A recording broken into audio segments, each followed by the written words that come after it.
proferida uma prece, que já tenhamos motivado os nossos corações com as edificações do caminho, verdade e vida. Eu permito-me pedir ao sublime médico das nossas almas, a nosso Mestre Jesus, que nos inspire, que nos acompanhe, que nos proteja, que nos ampare e que coloque a luz sublime do seu verbo em nossas modestas palavras para ser o mais claro possível na transmissão da mensagem que, com muita boa vontade, mas com bastantes limitações, tentamos trazer para compartilhar com vocês.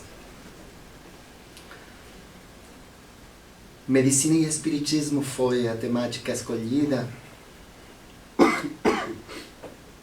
e vamos tentar compartilhar com vocês os caminhos dessas duas ciências, dessas duas artes, dessas duas filosofias que ao longo da humanidade permaneceram nos auxiliando na procura do equilíbrio, na procura da saúde, na procura da harmonia. Poderíamos dizer que a medicina é a ciência e a arte de diagnosticar, prevenir e curar as doenças. Mas a medicina nem sempre foi do formato que hoje nós conhecemos como ela é. Porque nos princípios, nas origens das culturas humanas, o médico, na verdade, não era simplesmente um médico como acontece hoje na nossa medicina ocidental, também chamada de ocidental e cristã. O médico ocupava um lugar central na cultura da que fazia parte, porque, na verdade, ele tinha o rol de cuidar da saúde do corpo e da saúde da alma. Quer dizer, nos princípios das culturas primitivas, o médico era, à sua vez, o sacerdote, e o sacerdote era um médico. E não raro tinha uma preparação rigorosa desde muito cedo na sua encarnação para dominar as artes dos conhecimentos das ervas, dos conhecimentos das pedras, dos conhecimentos dos procedimentos que tentariam retornar a saúde para as pessoas que perdessem esse equilíbrio conhecido com esse nome, mas também muitas vezes eram preparados no campo da mediunidade antes de que o termo fosse forjado por Allan Kardec, com diferentes denominações, mas que implicavam sempre a possibilidade de se dirigir para o mundo espiritual na procura, na busca das receitas, das indicações, das orientações que permitissem resolver as problemáticas que se apresentavam complexas e em tempos de muita ignorância, que hoje, graças a Deus, no campo científico, foram superadas.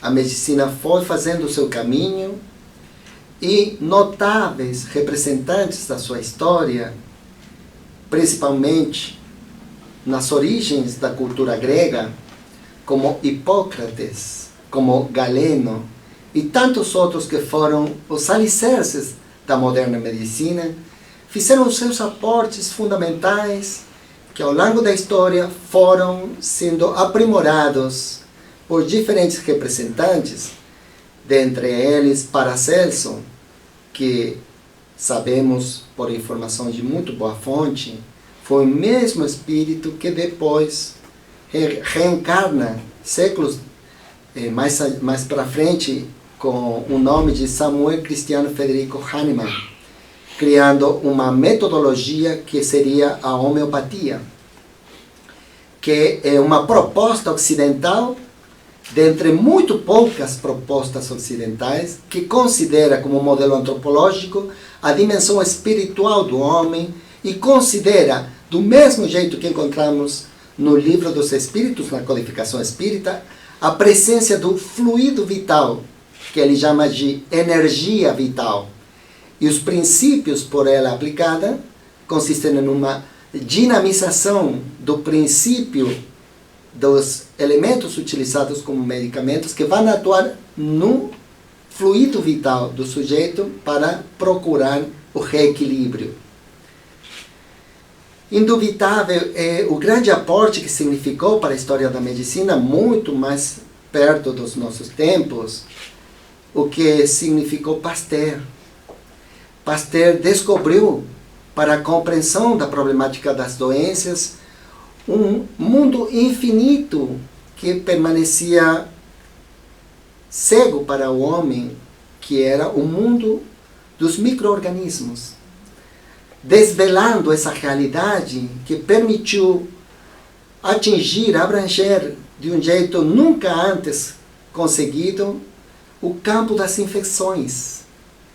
E pouco depois dele, com os aportes de Sabin, de Salk, a possibilidade de estruturar medidas capazes de prevenir as doenças com a invenção das vacinas, que permitiram que milhares de pessoas deixassem de sofrer a paralisia, o aleijamento permanente da poliomielite no mundo. Inclusive permitindo o desenvolvimento das medidas em contra das infecções, a desaparição de algumas das pestes mais significativas da história da humanidade, como no caso da viruela. Varíola. Como é? Varíola. Varíola. Eu disse em espanhol, já sabia. Eu não sabia que era varíola. Muito obrigado. A varíola hoje não existe. Graças ao avanço dos conhecimentos da imunologia, feitos sobre o campo da bacteriologia.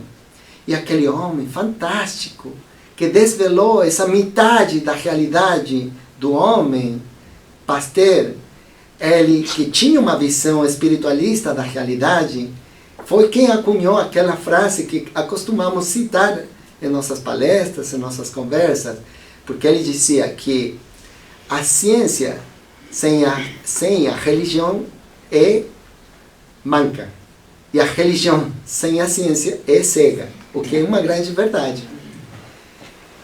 E nesse processo foram se desenvolvendo muitos aportes fundamentais, especialmente com o surgimento da anestesia, que permitiu o florescimento das cirurgias que até então eram muito cruentas e difíceis de suportar. Muitas vezes a tentativa de devolver a saúde para o paciente por meio da cirurgia antes da era anestésica era, na verdade, como eu não sei se fala assim também em português, o remédio pior do que a enfermidade, porque às vezes o doente, literalmente, não é brincadeira, ele morria de dor. Ele fazia uma parada cardíaca por causa da dor. Então, a tentativa de voltar à saúde por meio da cirurgia, às vezes acelerava o processo da desencarnação. Então, os descobrimentos de Maria Curie, que permitiram o desenvolvimento dos raios X, permitindo olhar no interior do corpo humano, revolucionou o conhecimento e a possibilidade das práticas médicas na história da medicina, gerando uma nova medicina tecnologizada que, infelizmente, foi para o extremo de aplicar todos os aparelhos sofisticados que vocês possam imaginar, com que hoje contamos desse ponto de vista tecnológico, mas que, infelizmente, em muitos casos, com honrosas exceções, esqueceu a natureza espiritual do homem. E ficou, de algum jeito, o homem dividido. Por um lado, abordado desse ponto de vista científico, com uma tecnologia de ponta, mas que não conseguia dar conta das dificuldades e dos sofrimentos humanos além do desequilíbrio físico.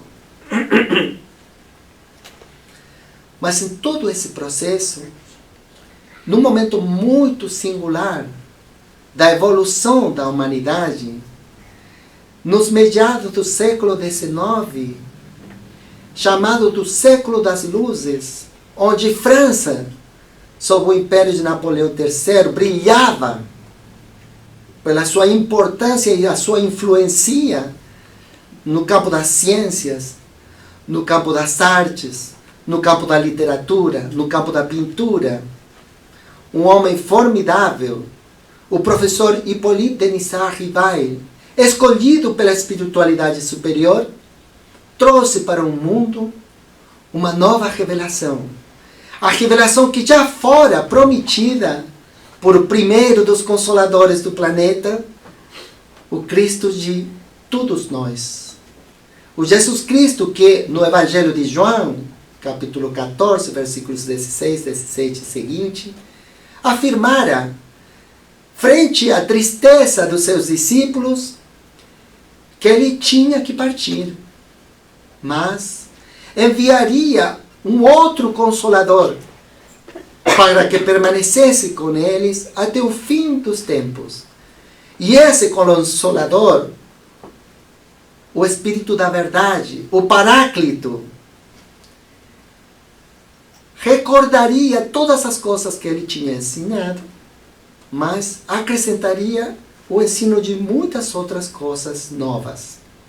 E assim aconteceu, porque o 18 de abril de 1857, numa manhã de sábado de primavera, semelhante às estações que estamos passando aqui agora, pela primeira vez, sob o pseudônimo de Allan Kardec, nome de uma encarnação anterior, que fora revelada pelo Espírito Céfiro para o professor Rivail, ele desceu da sua vivenda de Paris, na Rua dos Mártires, número 8, com os primeiros 1.200 volumes do Livro dos Espíritos, inaugurando a era da verdade, a era da espiritualidade, a era psicológica, como nós constatamos na Revista Espírita de abril do ano 1858.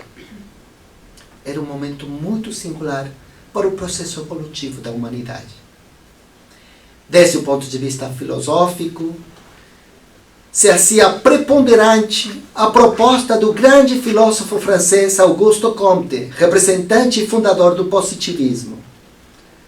Auguste Comte dizia: a humanidade já passou por 3 períodos, o que é conhecida como a lei dos 3 estágios. O estágio mitológico, o estágio teológico e o estágio positivo, que nas palavras de Auguste Comte tinha chegado para ficar.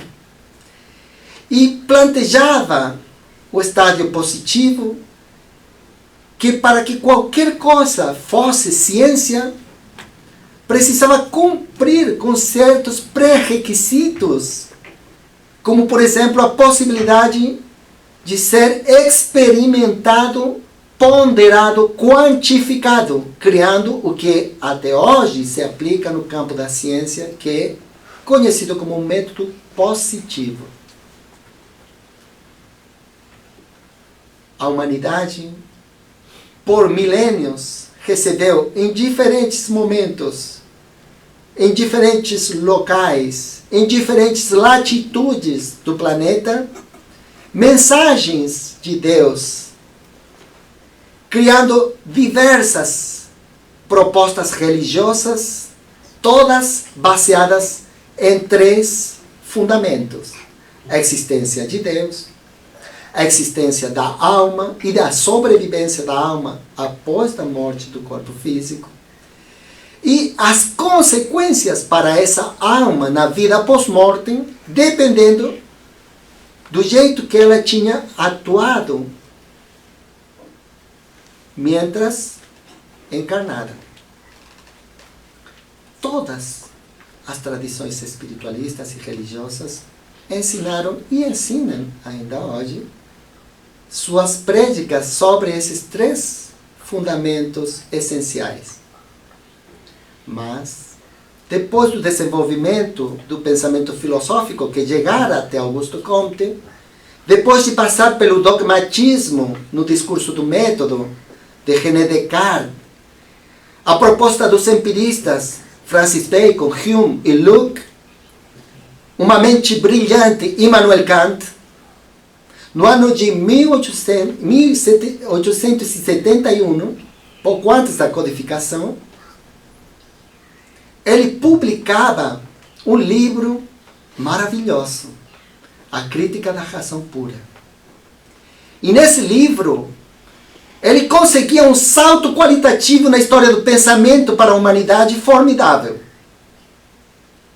Ele, tomando a pergunta fundamental da filosofia, que era, o que é o homem? Teve a agudeza intelectual de dividir essa questão em 3 partes.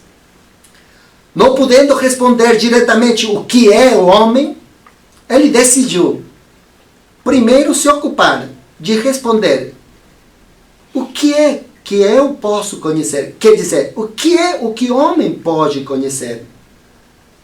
A segunda, que é o que o homem deve fazer? E a terceira, que é o que o homem pode esperar? Para responder à primeira pergunta, o que pode o homem conhecer?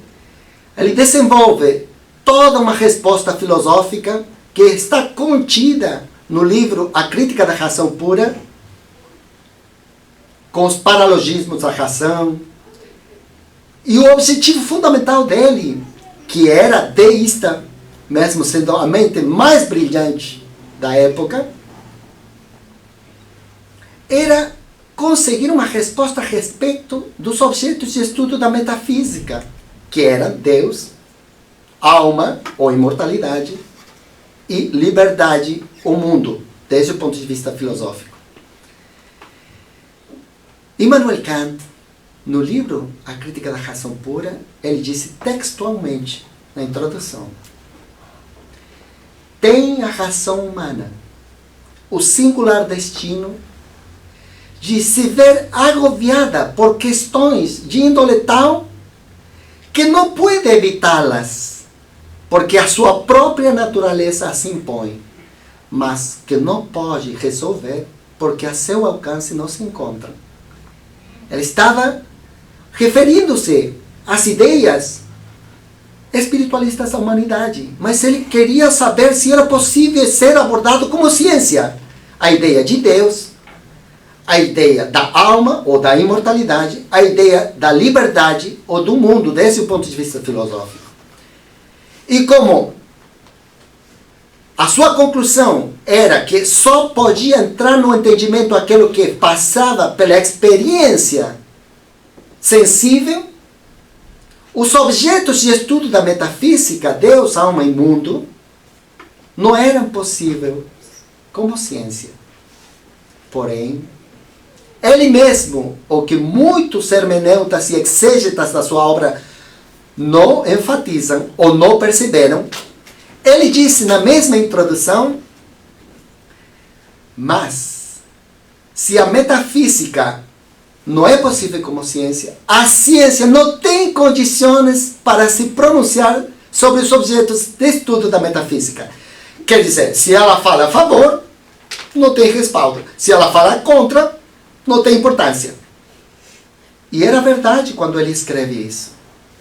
Só que, anos depois, os espíritos, por meio dos fenômenos de Hydesville, aqui nos Estados Unidos inicialmente, depois, por meio dos fenômenos das mesas girantes, vão vir organizadamente, como cita Sir Arthur Conan Doyle na História do Espiritismo, como uma verdadeira invasão organizada, que responde na ordem de um general superior, para nos trazer a possibilidade de ter a certeza, com método positivo, com a aplicação da indução, de que a alma sobrevive à morte do corpo físico.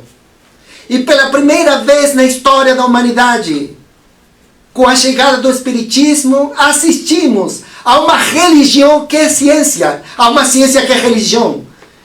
E ambas sustentadas numa filosofia de uma claridade, de uma profundeza, de um bom senso indiscutível.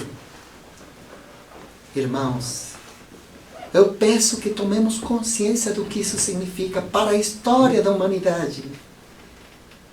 Eu peço que tomemos consciência do que significa para a história dos nossos espíritos.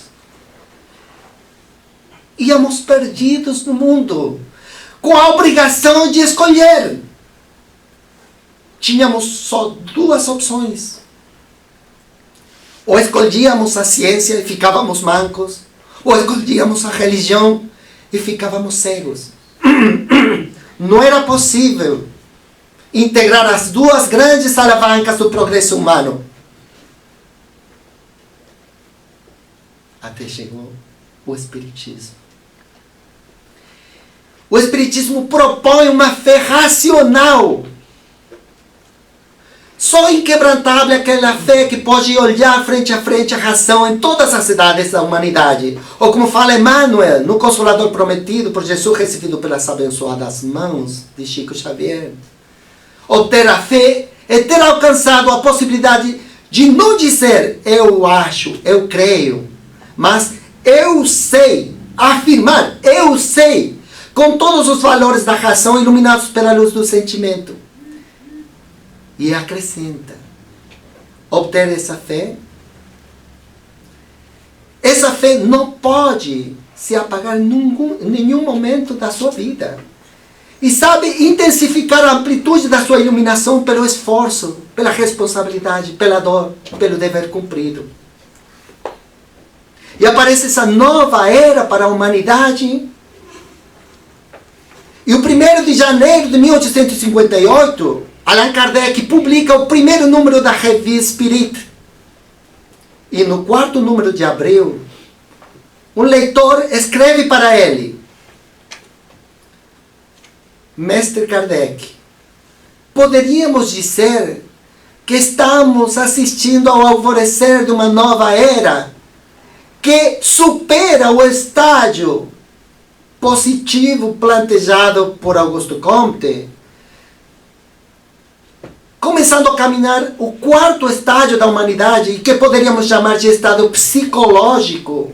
E Kardec responde: efetivamente, nós estamos já vivendo o nascimento do estado psicológico para a humanidade.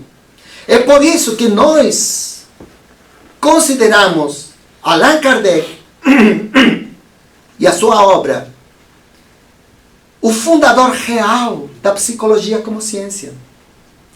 Porque considera-se oficialmente o nascimento da psicologia como ciência, a criação do primeiro laboratório de psicologia experimental na cidade de Leipzig, na Alemanha, por parte de Wilhelm Wundt, no ano de 1879.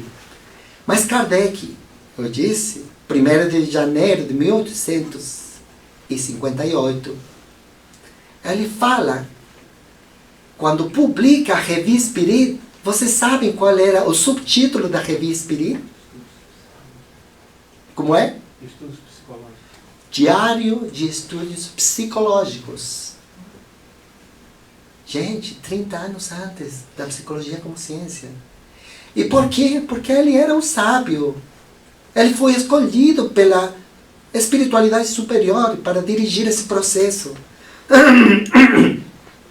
E muitas pessoas não sabem, mas logia, vem do grego logos, que quer dizer tratado, doutrina, estudo, ciência de.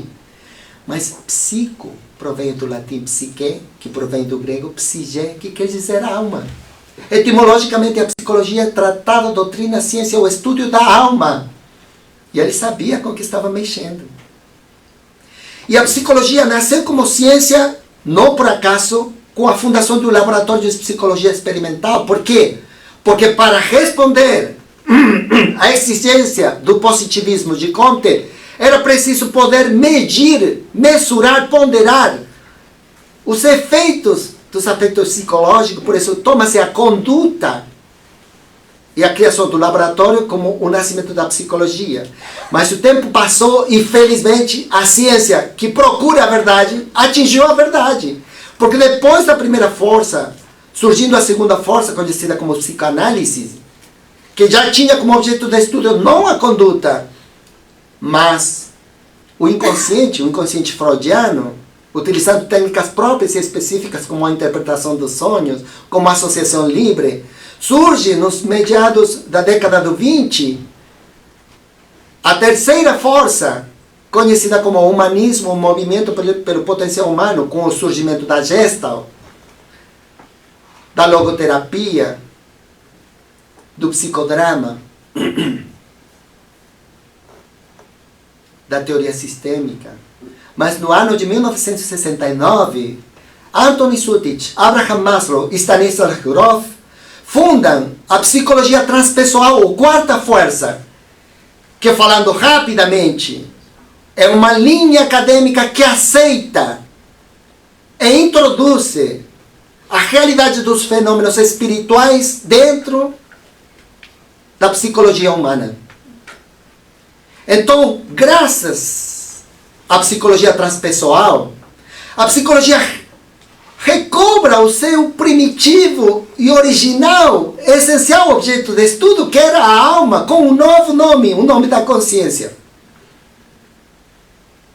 E graças aos aportes da psicologia transpessoal, da psiquiatria transcultural, da nova antropologia, hoje, os acadêmicos temos a possibilidade de dizer, pelo contrário do que se falava na época da supremacia da psicanálise, porque eles, não aceitando outra realidade que a realidade material, falavam de que Jesus, Buda, Krishna, Santa Teresa de Jesus, São Francisco de Assis, São Juan de la Veracruz, simplesmente eram psicóticos que alucinavam e deliravam. Não importando que eles tenham mudado a vida de muitas pessoas, até a história do mundo.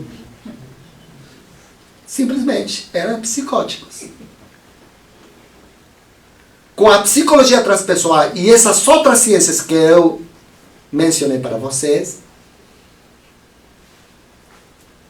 atingimos a possibilidade, com a fundamentação científica, de afirmar que não só essas personalidades da história da humanidade não eram psicóticos, de pessoas portadoras de patologia, de anomalias, mas eram portadoras de supranormalidade, portadoras de um nível espiritual superior que permitiu perceberem uma realidade ausente para a percepção da maioria das pessoas em condições ordinárias de consciência. Nós consideramos, tomando a obra Após da Tempestade, de Joana de Ângeles, onde ela conta que quando se aproximavam os momentos da chegada da codificação para o mundo, o próprio Jesus fez uma convocatória para todos os espíritos das diversas ramas da arte, da ciência, do conhecimento, da técnica, do mundo espiritual e do mundo material, para fazer parte desse exército de luz que trazeria a nova revelação para o mundo. E Joana disse: nós fomos alguns dos que respondimos com nossas parcas forças a esse chamado. O Dr. Adolfo Becerra de Menezes, no Brasil, o Dr. Carl Wickland aqui nos Estados Unidos, o Ovidio Rebaldi na Argentina, e tantos outros espíritos, como vocês sabem, Benjamin Franklin, Samuel Cristiano Federico Hahnemann, Santo Agostinho, Sócrates, Platão, os vultos mais importantes da humanidade assinando a codificação como parte dos espíritos respondendo ao chamado de Jesus. E no capítulo 6 do Evangelho segundo o Espiritismo, consideramos a acta fundacional da medicina espírita, naquela mensagem firmada, assinada pelo Espírito da Verdade, do ano 1863, recebido no Bordeaux, no sul da França, onde disse: sou o grande médico das almas e venho a trazer os remédios que fazem curá-las. E a doutrina espírita traz a pócima da sua transformação moral como o remédio mais importante que a humanidade já teve possibilidade de conhecer. E nesse sentido, todos nós que nos identificamos com a doutrina espírita somos parte do agente terapêutico de consolação, de transformação, de saúde integral que implica a doutrina espírita para a vida do mundo e para a vida de aqueles que habitam no mundo. No sentido geral, então, somos todos agentes terapêuticos.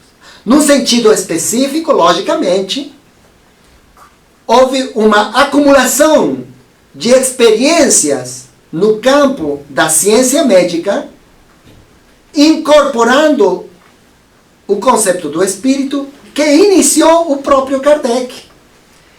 Ele tinha um amigo muito cercano, que era o Dr. Demer, que tinha a sua clínica em Paris. E frequentemente, eles juntos faziam pesquisas e tratamentos clínicos, onde era possível que Kardec, com sua lucidez inusual, com o seu bom senso incomparável, começasse a pesquisar os estados de emancipação da alma, o êxtase, a dupla vista, o sonambulismo, hoje estudado pela psicologia transpessoal como estados não ordinários de consciência que permitiam a captação de uma realidade além da realidade material, os estados de regressão de memória, os estados vinculados à idiocia, a causa da loucura de natureza não orgânica, que ele chamou de obsessão e que logo dedica um capítulo 23 do Livro dos Médiuns completamente para essa nova patologia, esclarecendo a semelhança de Pasteur,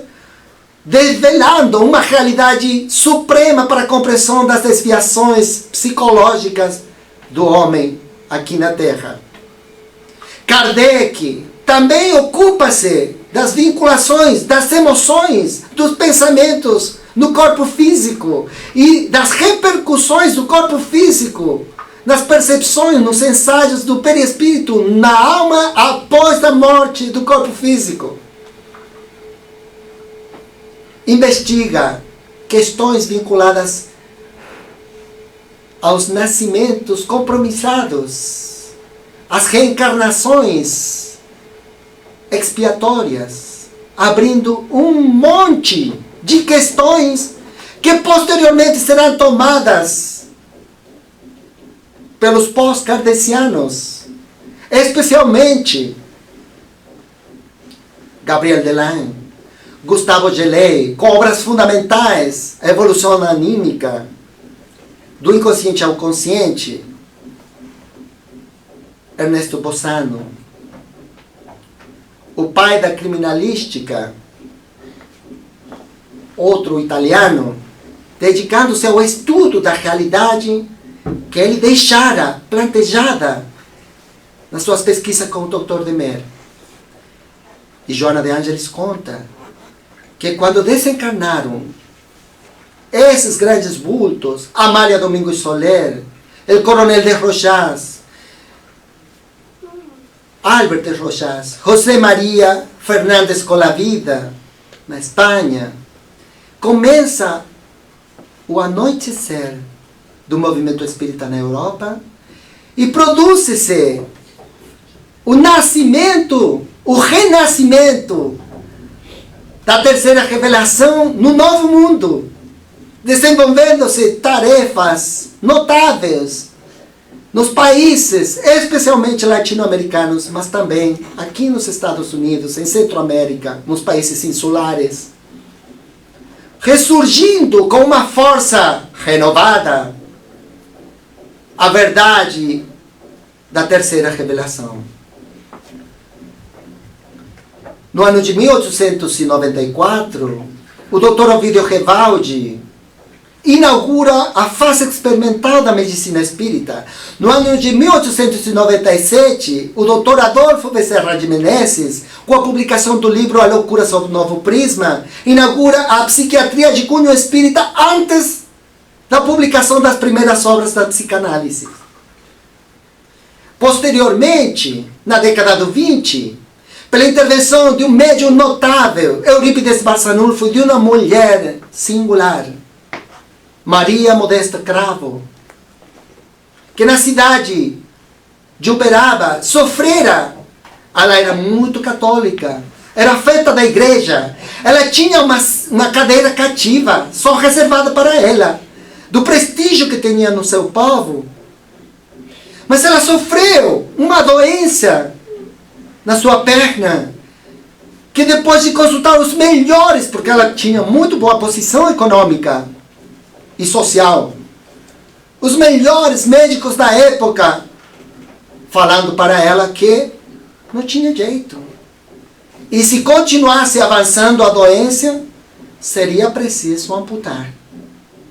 Alguém bem intencionado, mas sobretudo bem inspirado, sugeriu a Maria Modesto Cravo que visitasse o médium Eurípides Barçanufo na cidade de Sacramento, que poderia lhe ajudar por meio da mediunidade, do passe, das receitas recebidas pelo Dr. Adolfo Becerra de Menezes, agora espírito, através da mediunidade de Eurípides Barçanufo. E ela foi. Ela foi. No seu sofrimento, na procura da verdade, na procura da saúde. Se fez a intervenção espiritual, logicamente. Ela recuperou a saúde. E falou para o médium notável Eurípides Barçanufo: que o que eu posso fazer para agradecer, para devolver o que eu recebi, esse bem tão preciado que é a saúde? E Eurípides Barçanufo sugeriu que ela montasse um hospital, que é o Hospital Psiquiátrico Espírita de Uberaba, o primeiro hospital psiquiátrico espírita do mundo. Como ela tinha recursos, tinha influência, era muito respeitada, conseguiu em pouco tempo fazer esse encargo, que sozinha tinha solicitado. Mas o problema maior era agora. Quem, na época, estaria em condições de aceitar dirigir um hospital psiquiátrico espírita, década do 20? No Brasil, conservador, até o máximo. E ela procurou, e procurou, e procurou, e procurou, até que a providência permitiu conhecesse ao Dr. Inácio Ferreira. Inácio Ferreira, ele assumiu a presidência e a diretoria do Hospital Psiquiátrico Espírita de Uberaba, e por 50 anos trabalhou com resultados assustadores. E na sua obra, ele coloca que 85% das patologias diagnosticadas como psicóticas eram obsessões e respondiam aos tratamentos propostos pela doutrina espírita, como o passe, a prece, água frutificada, a desobsessão específica. Seu livro, que faria história, Novos Rumos da Medicina, constitui-se no primeiro tratado estadístico de avaliação das intervenções específicas da psiquiatria espírita no campo da psicopatologia. Eu tive a benção de visitar o primeiro hospital psiquiátrico espírita do mundo. E quando eu estive lá, na cidade de Uberaba, logicamente quis conhecer a Casa da Prece, fui a conhecer. Esse preciso momento era escolhido pela diretoria do hospital para criar um museu em memória ao Dr. Inácio Ferreira.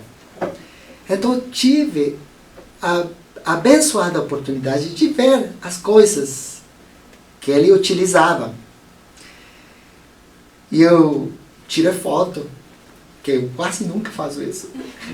Eu não levo câmera de foto, mas isso merecia a pena, realmente. E eu vi, ninguém contou isso, eu vi. Ele tinha a pasta onde ele fazia as suas anotações.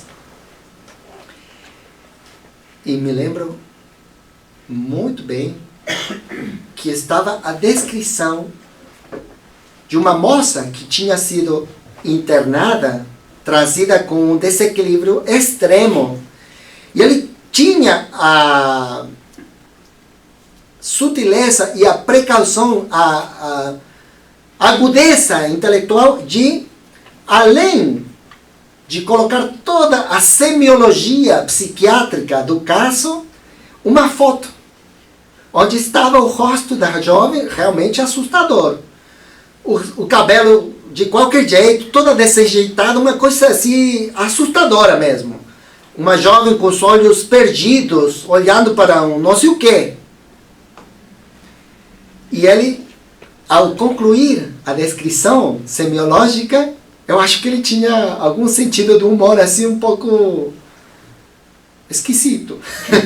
Porque quando ele concluiu a descrição, dizia, por exemplo, olhar tal, alteração senso-perceptiva, tá. E no final ele colocou assim, eu tenho foto disso, belíssimo caso de obsessão. E esses casos, na minha experiência, sou especialista, eu trabalho anos na área, geralmente são meses de tratamento para que consiga mudar de algum jeito o quadro clínico psicopatológico. E a verdade é que muda da cara do pavor à cara do sopor.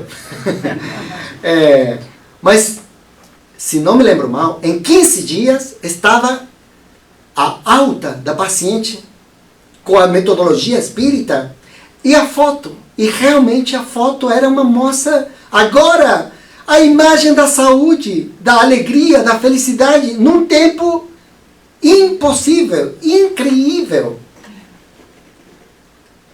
Então, realmente, meus irmãos, é importante que nós tenhamos consciência dos instrumentos que o Espiritismo, no campo da medicina espírita, nos fornece.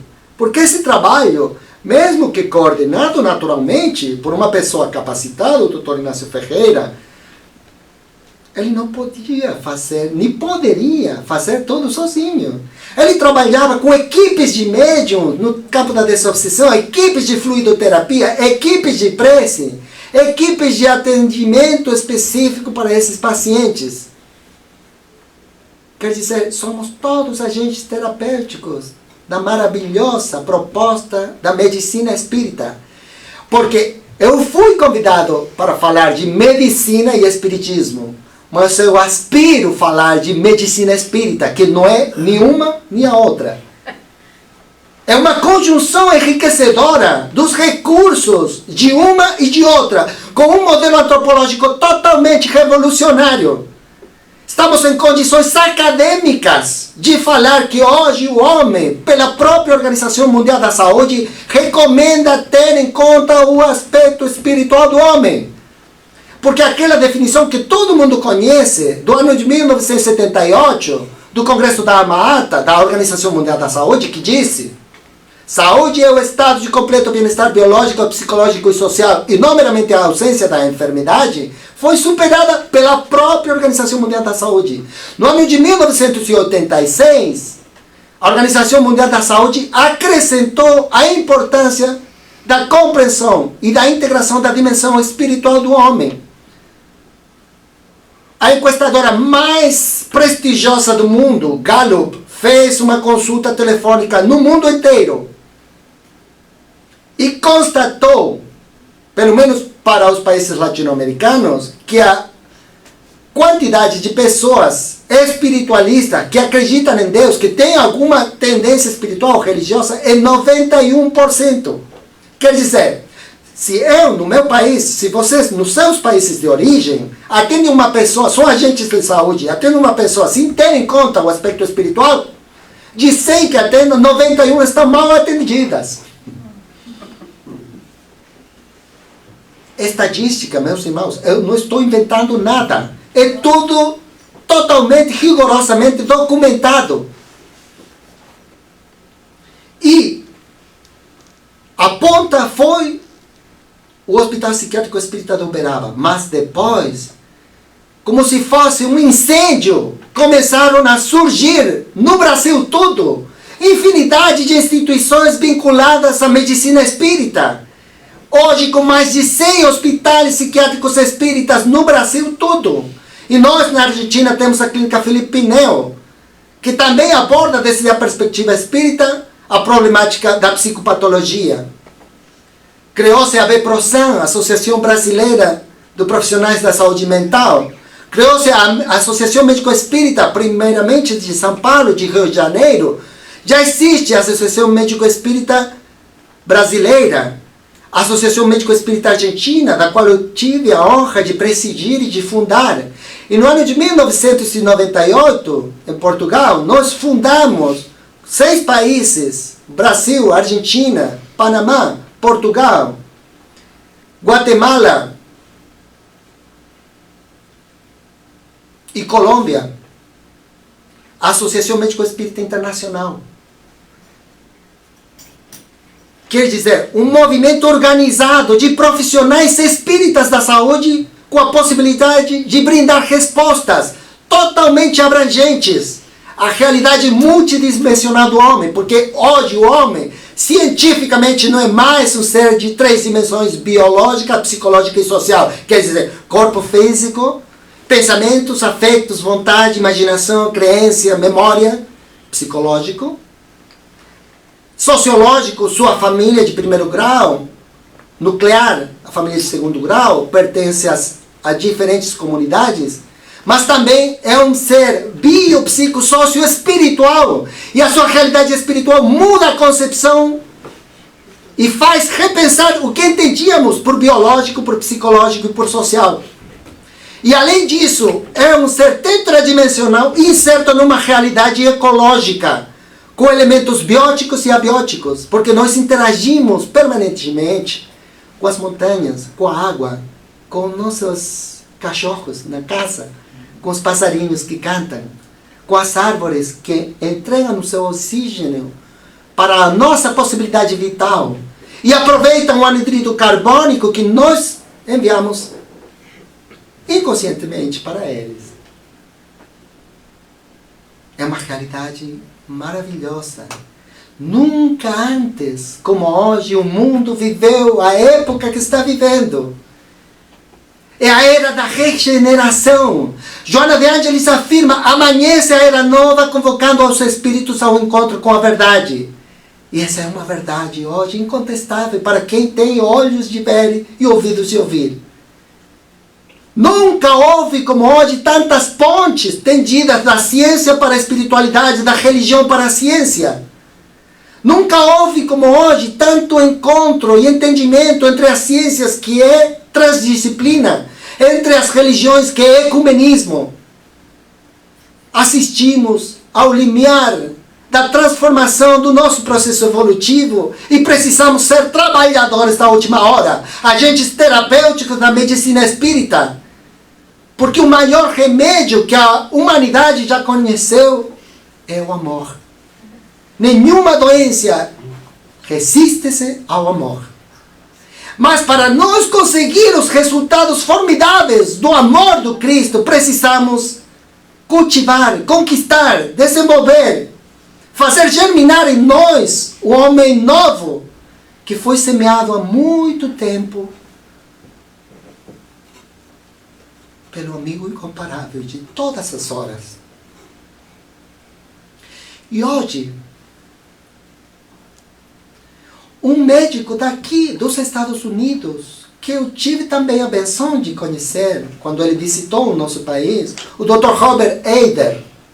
Ele criou uma disciplina fantástica, a psiconeuroimunoendocrinologia, que eu vou tentar explicar para vocês rapidamente.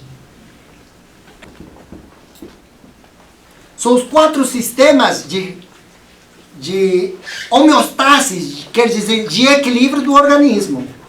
O sistema psíquico, como eu já disse, o que pensamos, o que sentimos, o que esperamos, a expectativa, a esperança, o que creemos, o que acreditamos, a fé. O sistema nervoso, o sistema imunológico e o sistema endócrino.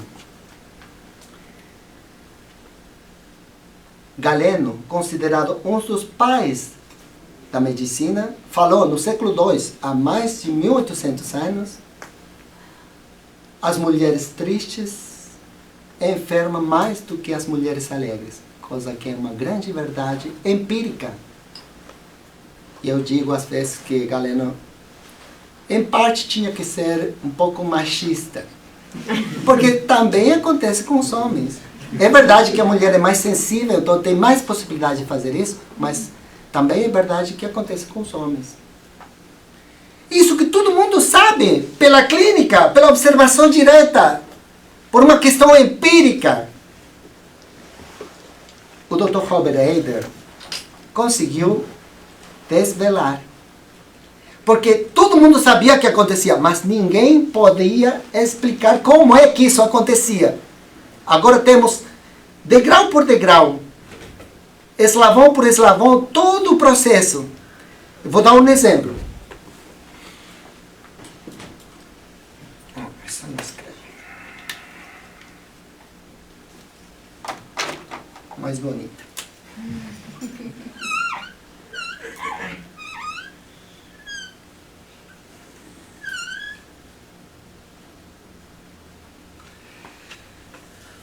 O que nós pensamos, sentimos, aquilo que está no campo da nossa esfera psíquica, foi descoberto que é elaborado, metabolizado,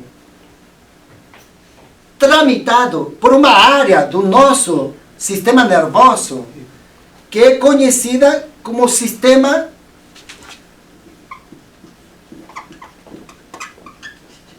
límbico. Límbico provém do latim limbus. Limbus quer dizer limite. Limite entre quê? Limite entre os hemisférios cerebrais e estruturas que estão no centro do cérebro, que fazem de ponte entre ambos os hemisférios. Justo nessa união existem estruturas que conformam uma série de núcleos conhecidos como sistema límbico.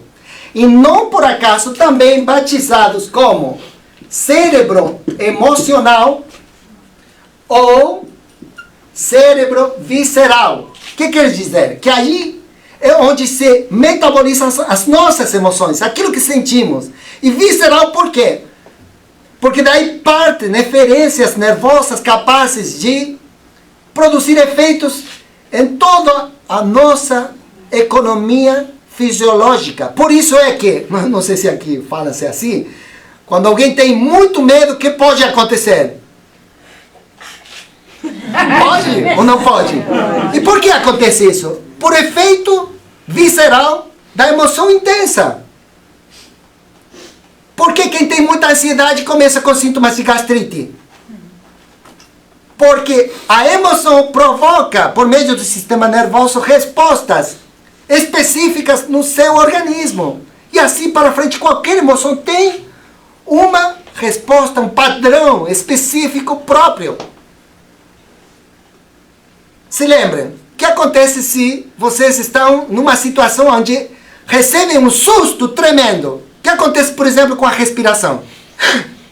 Se cortou a respiração. É verdade. O que acontece se vocês têm muita raiva? Muita mesmo. Não é? Inconscientemente. O que acontece se vocês estão apaixonadas?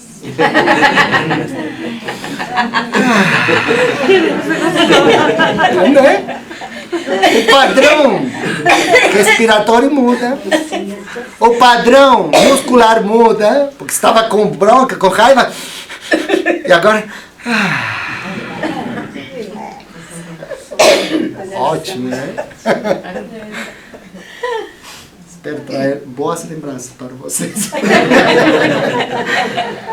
No cérebro emocional, cérebro visceral, o sistema límbico, temos uma estrutura clave, que poderíamos dizer é a mangamen, é a gerente geral da estrutura complexa que faz parte do sistema límbico, que é o hipotálamo.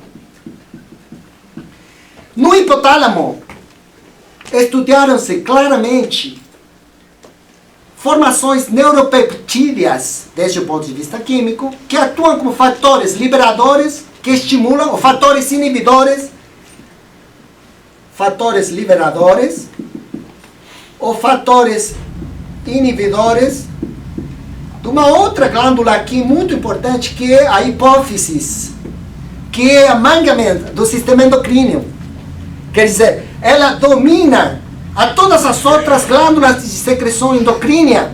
Por exemplo, a tirotrofina, o TSH, que vai atuar sobre a tiroides, regulando a síntese e secreção da T3, T-triiodotironina, T4, tiroxina ou tetraiodotironina.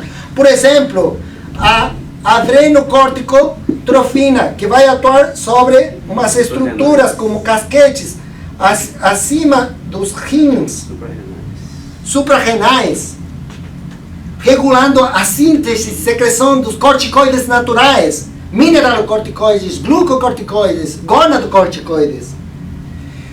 Por exemplo, a folículo estimulante, a luteinizante, que vai atuar nos ovários da mulher, regulando a síntese e secreção dos estrógenos, da progesterona, e no homem, nas células de Leydig, nos testículos, para a secreção e a síntese dos andrógenos. E eu vou dar uma prova que eu estou seguro que vocês que vai permitir que você constatem a importância da influência dos pensamentos, das emoções por vias psico, neuro, endócrino, imunológica, porque aqui também, agora não tenho tempo de explicar para vocês como isso também atua no sistema imunológico. Mas se vocês estão bem, isso também, vocês têm seguramente experiências, que se estão bem emocionalmente, vocês não adoecem de nada. Está em contato com a gripe, com a influenza, e vocês não pegam. Mas se vocês não estão bem emocionalmente, vocês pegam. Por quê? Porque a imunidade responde de diferente jeito de acordo ao estado emocional. Então, qual é uma prova da vinculação do psico com o neuro, do neuro com o imuno, do psico com o endócrino, do imuno com o endócrino? Essa é infinita a rede de vinculação. Por exemplo, vamos supor que vocês, alguma de vocês, ou uma irmã, uma prima, uma mãe, uma filha, que tem um ciclo menstrual perfeitamente regrado. 28 dias, menstruação de 3 a 5 dias, ovulação no dia 14. Não toma nenhum tipo de anticonceptivo, nem de outra droga que interactue com a parte endocrínia. E a pessoa está, por exemplo, no primeiro dia da menstruação, e ela recebe uma notícia muito forte que coloca um impacto significativo, que choca emocionalmente, ela pode, no momento, deixar de menstruar. É uma prova absolutamente cotidiana, ordinária. Ou também acontece, está no dia 14, teria que esperar 14 dias a mais para voltar a menstruar, recebe uma notícia muito impactante, chocante para ela, ela começa a menstruar numa data que não era para menstruar. Por quê? Porque a influência dos seus pensamentos, das suas emoções, no sistema psiconeuroimunoendocrinológico provoca um efeito claramente demonstrável nesse caso, na fisiologia. E se isso é possível no sentido do desequilíbrio, também é possível no sentido do reequilíbrio. Existem técnicas que nós aplicamos de visualizações terapêuticas, de mudança do cultivo das emoções, dos pensamentos, das expectativas, que mudam a capacidade do seu sistema imunológico, do seu sistema endocrino, para mudar também os resultados da sua saúde e da sua enfermidade. Isso é fantástico. Temos casos documentados de câncer avançado que tinha um pronóstico letal em pouco tempo e depois totalmente curada, com transformações éticas, psicológicas, emocionais que mudam verdadeiramente as respostas fisiológicas. Somos, se conhecemos, se compreendemos, se enxergamos, capazes de fazer o que Jesus fazia e muitas coisas a mais. Falou ele, eu estou simplesmente relembrando para vocês isso. Esse conceito da psiconeuroimunoendocrinologia, oferecido pela ciência contemporânea, unido ao conceito do modelo organizador biológico, fornecido por um grande bulto da ciência espírita brasileiro, o engenheiro Hernani de Moraes Andrade, que já fora confirmado, especialmente nos livros da série psicológica de Joana de Ângeles, psicografiados por Divaldo Pereira Franco, permitindo operacionalizar para a ciência o conceito do perispírito, são os dois grandes pilares que permitem o surgimento da medicina espírita com resultados que poderíamos dizer parecem miraculosos, mas fazem parte da lei natural e da influência enorme da terceira revelação para a mudança da humanidade. E, logicamente, a coluna vertebral de todo o edifício é a realidade espiritual do ser, que, como eu já disse, redefine o que vamos compreender como biológico, psicológico e social.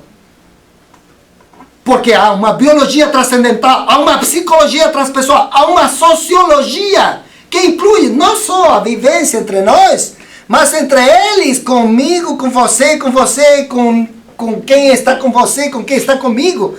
É uma sociologia transcendental também. E se nós não enxergarmos isso, temos uma visão mesquinha da realidade, limitada. E todas essas informações eu acho fascinantes, apaixonantes. E o tempo corre, e aquele me mira. E então, eu escolho agora fazer um giro dramático do que venho dizendo, do que venho falando, para retornar ao Mestre Jesus. E naqueles tempos, em alguns sentidos muito semelhantes a esses tempos que hoje vivemos, onde o homem é, infelizmente, muitas vezes, o lobo do homem. 400 anos depois de se calar a voz profética de Israel, representada por Elias, o grande profeta da antiguidade,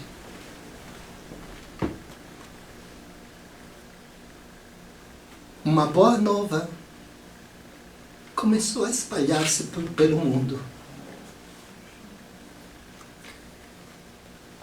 E na terra do povo escolhido, e além da sua terra, na Decápolis, a notícia corria rapidamente, de boca em boca, de ouvido em ouvido, a respeito daquele homem que conseguia fazer o que nunca antes ninguém tinha feito. E naturalmente, o sofrimento humano procurava consolação. E as multidões, recebendo essa notícia, essa boa nova, procuravam ler. E naquele dia,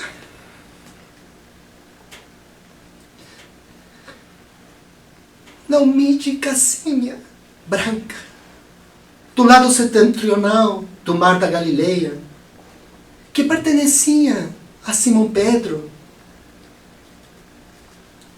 A multidão esperava a saída do Mestre. Cegos, paralíticos, portadores de doenças as mais diversas, a nível físico, a nível mental, a hanseníasis, as obsessões das mais variadas configurações, as psicoses, as epilepsias, todos eles esperando por uma resposta de consolação, rogando ao céu para que aparecesse o Mestre de Nazaré, trazendo a resposta, trazendo a saúde, trazendo a paz.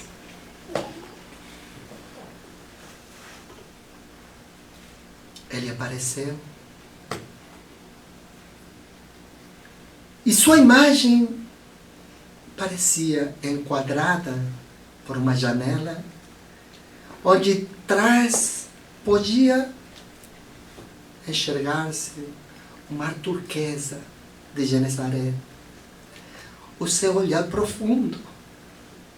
Quando ele apareceu, o magnetismo incomparável fez com que todo mundo ficasse de pronto, um silêncio total. Minha paz os trago, minha paz os dou. É uma paz que só eu posso dar.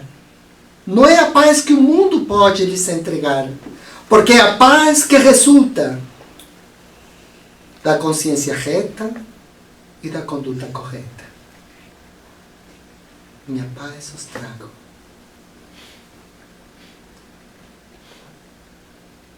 Depois de breves instantes, onde os seus olhos esquadrinhavam a multidão, começaram os gritos, pedindo ajuda ao Mestre de Nazaré. E dentre eles sobressaiu um desgarrador bramido que dizia: Jesus de Nazaré, Jesus de Nazaré, tem piedade de mim. Jesus de Nazaré. Muitos não deixavam esse homem, trazido por seus companheiros num camastro imundo, passar para que fosse atendido. Todo mundo conhecia ele. 18 anos de paralisia, postrado nesse camastro. Mas alguém dirigiu, dizendo que poderia ser descido aí no meio, entre Jesus e a multidão. E os amigos diligentes fizeram, e com cordas, fizeram descender aquele homem afetado pela paralisia. Jesus de Nazaré, tem piedade de mim. E ele, como ele era, um homem que falava pouco, sorria pouco e amava muito, olhando para esse homem postrado no sofrimento, disse: Natanael ben Elias, que queres de mim? E o homem olhou para ele: como? Você me conhece? Natanael ben Elias quer dizer, no hebreu, Natanael, filho de Elias. As traduções latinas dizem bono pastor ergo sum, quer dizer, o bom pastor conhece as suas ovelhas nominalmente, um por um. Natanael ben Elias, que tu queres de mim? Mestre, se você me conhece, você sabe do meu sofrimento, você sabe de quantos anos eu tenho postrado aqui nesse camastro imundo. Por favor, me cure. E Jesus, voltando a se dirigir para ele, fez uma pergunta que parece prescindível. Tu crees que eu posso te curar? A importância da fé, a importância da disposição para receber o remédio, porque as pessoas muitas vezes pedimos sem saber o que estamos pedindo. Tomamos sem compreender o que representa como compromisso espiritual. E Natanael disse: creio, mestre, creio. Me ajude, cura-me. Então Jesus pareceu-se iluminar-se e com os olhos fixos naqueles olhos sofrentes, começou a enviar o seu magnetismo incomparável e disse: então, ser curado. Levanta-te e anda. E ele pouco a pouco, trastabilhando, assustado pelo que estava acontecendo, conseguiu se colocar em pé. E não acreditando que o que acabava de acontecer, começou: Hosana, Hosana, aleluia! Porque eu não caminhava e agora posso caminhar. Recolheu o camastro enrolado, pegou sobre o braço e saiu. E saiu correndo. Depois desse episódio, imaginem todas as pessoas desesperadas para procurar ajuda, curação, o serviço daquele homem incomparável. E as curações continuaram. E ele devolveu a vista a uma moça que era cega, e devolveu o ouvido a quem não ouvia, e devolveu a saúde a umas peles mugrentas. Os desobsessou e fez tudo o bem que ele pôde fazer. Até que num momento, Simão Pedro percebeu que o mestre estava cansado, a lividez do seu olhar, a cor do seu rosto. Entretanto, quando ele via ao mestre trabalhar, e ele sabia da cercania com o Rabi, que carinhosamente chamava de Raboni, para si mesmo pensava: ele é meu amigo, ele está na minha casa. Ele reparte os frutos da vida aqui perto de mim. Obrigado, Senhor, pela possibilidade. Então, cuidando do mestre, pediu para todos que, por favor, se retirassem, que no dia seguinte seriam atendidos. E aconteceu assim. O dia tinha avançado. E ao atardecer, como acostumava fazer Jesus, quando as primeiras estrelas se assomavam no céu, foi para caminhar nas beiras do lago de Genesaré para recobrar as forças vitais. Sentou-se numa pedra. Simão Pedro, sentado na areia, estava exultante pelo que tinha acontecido nessa tarde na sua casa. E olhando para o mestre, percebeu um brilho no rosto do mestre. Disse: Raboni, o mestre, tu choras? Sim, Pedro, eu choro. Mas, mestre, você chora seguramente de alegria, porque todo mundo viu o bem que você fez hoje. Todo mundo viu o cego recobrar a vista, o paralítico Natanael, que todo o povo conhecia, voltar a caminhar. Mestre, você chora de alegria, não é? Não, Simão. Eu choro porque nem você, nem eles me entenderam. Acaso você acredita que o Filho do Homem veio à terra para consertar os corpos? Acaso você acha que o Filho do Homem vai colocar teia nova no tecido velho para que fique pior? Quem coloca o vinho novo nas odres velhas para que fique avinagrado?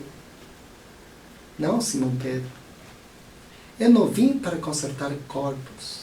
Eu vim para sarar almas. Neste momento, Natanael ben Elias encontra-se com seus amigos de outrora, num bordel imundo, festejando e dizendo que vai beber a taça do prazer até a última gota, porque precisa recuperar o tempo perdido. E a jovem moça, que você viu que eu curei hoje, que ela não via e agora vê, está dizendo para os habitantes da sua aldeia que agora que ela pode identificar aquelas que brincavam com ela, que faziam piada com ela, então se vai se vingar. Então, Simão, eu não vim para consertar corpos, eu vim para sarar almas. A doença faz parte do processo evolutivo ainda da humanidade e permanecerá por muito tempo. Mas eu voltarei. Porque enviarei um outro Consolador e ele permanecerá com vocês até o final dos tempos. E trazerá novas ensinanças, relembrando as ensinanças que eu já fiz para vocês. E posteriormente, Amélia Rodrigues conta que no tempo em que era incendiada Roma, por volta do ano 64 aproximadamente, quando o imperador culpava aos cristãos pelo que ele mesmo tinha iniciado, encontrava-se no lugar mais distinguido da capital do império, uma jovem e outra não tão jovem. A primeira da origem romana e a segunda da origem hebreia. E a jovem dizia para a sua amiga, que estava postrada no triclínio, sofrendo de paralisia: bem faz o imperador Nerão em dizer que os cristãos fizeram isso com nossa cidade. E começou a falar muita coisa em contra dos cristãos. E quando ela percebeu que a sua amiga parecia não concordar, disse para ela: acaso você conheceu Jesus? Acaso você é seguidora de Jesus? Quem quisera. Você conheceu ele? Eu conheci. Eu era muito jovem quando ouvi falar dele e pedi para meus pais que me levassem para que ele curasse a minha paralisia. E naquele tempo o entusiasmo era muito grande. As notícias que chegavam eram muito alentadoras. A esperança tomava conta de todo o meu ser. E partimos para visitar ao Mestre de Nazaré. E eu vi quando ele curou várias pessoas com diferentes e diversas patologias antes de mim. E quando cheguei até ele, ao frente do seu olhar que nunca esquecerei, pedi para me dar a oportunidade de caminhar. Eu era tão jovem. E ele olhou para mim, penetrando a profundidade da minha alma, e disse: minha filha, eu farei por ti algo muito melhor. Vem e ser fiel. Eu saí aturdida. Ele me negou a possibilidade de recuperar a marcha. E o tempo passou. No começo eu fiquei totalmente revoltada, cultivando sentimentos de mágoa no meu interior. Mas pouco a pouco, especialmente pelas noites, eu sentia a vibração da sua presença, as ondas de suas preces. Eu relembrava a transparência do seu olhar. E fui gradativamente conquistando uma paz peregrina. E ele cumpriu. Porque de que vale ter um corpo consertado se a alma sofre? Minha alma está em paz, graças à ajuda que Ele teve para comigo. Então, meus irmãos, precisamos sarar as nossas mágoas interiores, recordando que Jesus é o sublime médico de nossas almas e que permanece até hoje nos convocando à possibilidade de conquistar a nossa plenitude, a nossa felicidade, abraçando o amor. E Ele ofereceu-nos uma ferramenta fundamental, que é a doutrina dos Espíritos, para que ninguém diga que já não sabe o que fazer, que não entende, que não compreende, que não consegue conciliar o seu sentimento com a sua razão. É preciso tomar fortemente o arado para arar a terra, na condição de simples semeadores, porque a colheita não é nossa. A tarefa, simplesmente, somos trabalhadores da última hora, simples trabalhadores do surco. A Jesus compete, para que quando Ele retorne, a obra esteja concluída.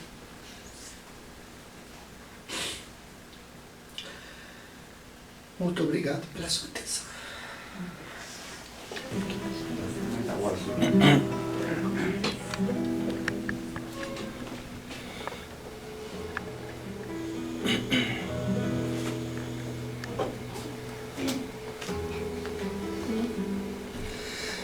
Gracias a la vida que me ha dado tanto, me dio dos luceros que cuando los abro, perfecto distingo lo negro del blanco, y en el alto cielo su fondo estrellado, y en las multitudes la mujer que yo amo.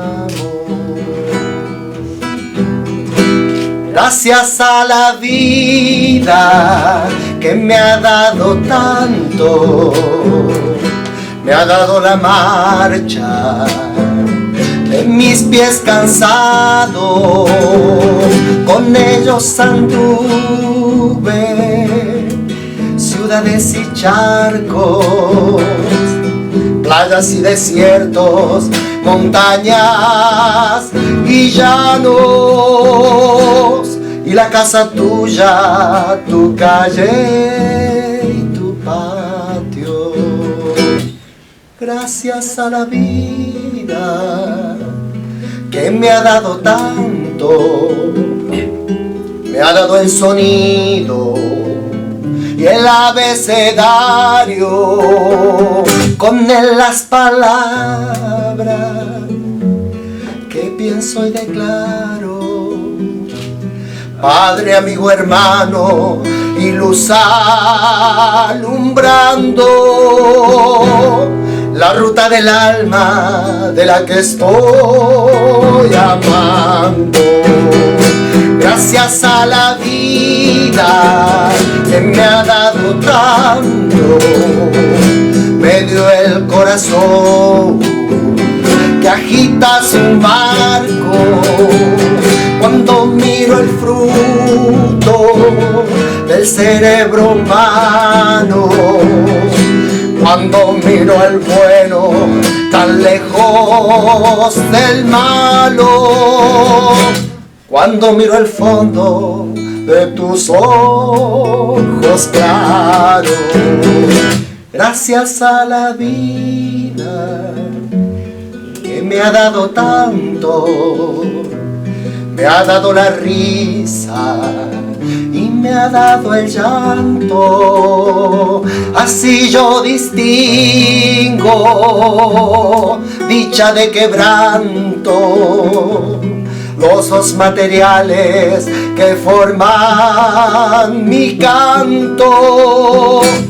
Y el canto de ustedes, que es el mismo canto. Y el canto de todos, que es mi propio canto. Gracias a la vida,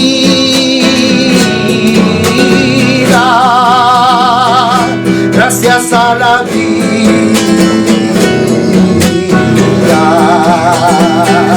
gracias a la vida,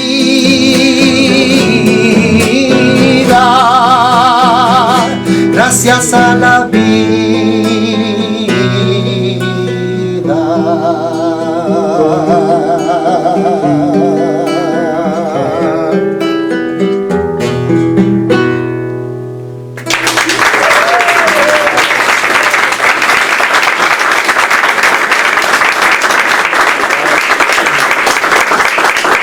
Tenho ainda o crédito das três? Senão eu tinha que escolher. Eu gostaria muito de compartilhar com vocês uma canção muito especial, para nós muito especial mesmo, igual que esse que cantamos recém. Porque essa canção foi escrita num guarda-pano, como é que você chama? Guardanapo. Num restaurante muito conhecido de Buenos Aires. Eu não sei se aqui... Não, aqui eu acho que não, mas no Brasil eu acho que sim. Nas grandes metrópoles do Brasil, existem essas crianças que oferecem pela noite rosas nos restaurantes. Bom, aconteceu uma coisa assim nesse restaurante de Buenos Aires, que o nome do restaurante é Chiquilín. Não, perdão, o nome do restaurante é Baixim. Chiquilín quer dizer pelado, criancinha, uma coisa assim. Então, estavam reunidos vários amigos, e um deles, escritor, compositor, poeta maravilhoso. E quando ele ficou assim tocado, porque eram como as 2 da manhã, um horário muito avançado, e entrou essa criancinha oferecendo as rosas para vender, ele sentiu dor mesmo, inspiração, e escreveu no guardanapo essa canção maravilhosa que é Chiquilín de Baixim.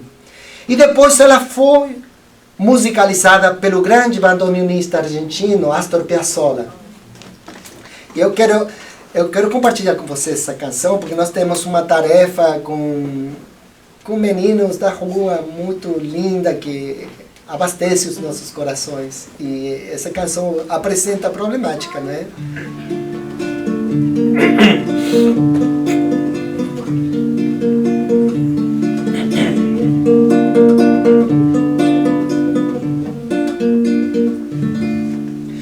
Por las noches, cara sucia de angelito con blue jean, vende rosas en las mesas del boliche de Bachín.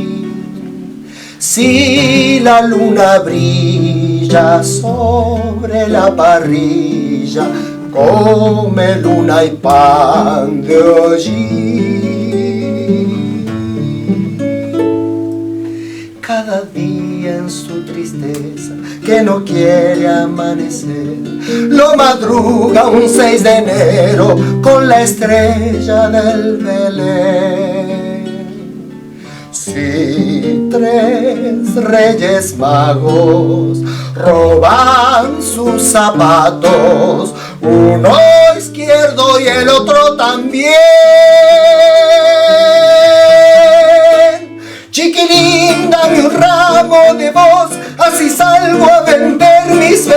vergüenzas en flor. Baleame con 3 rosas que duelan a cuenta del hambre, que no te entendí, chiquilín.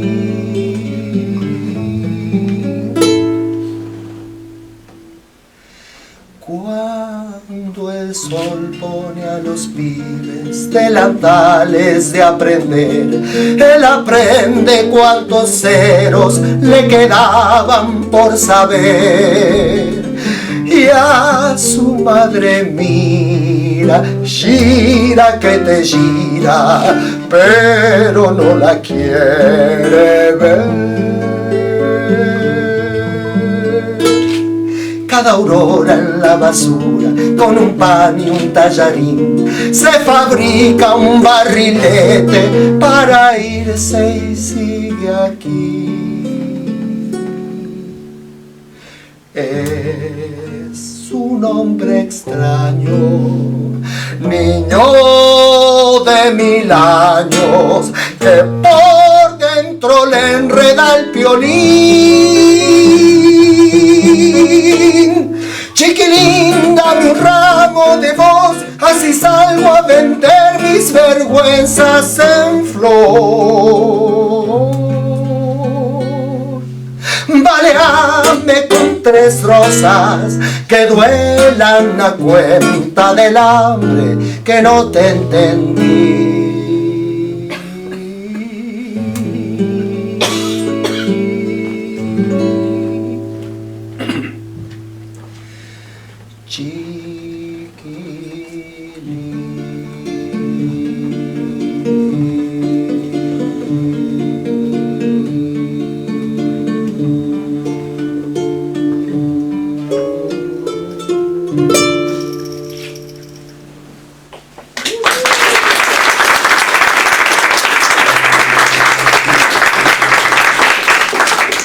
E para concluir, vamos compartilhar uma canção de um autor argentino, César Isela, que ela faz uma proposta maravilhosa, que é a proposta da integração da América, da grande pátria, onde todos os povos, todos os países podemos fazer parte de uma única realidade. E que diz assim: o nome da canção é Canção com Todos. Então, se você sabe, se animam, seria muito bom, pelo menos que o refrão fosse compartilhado.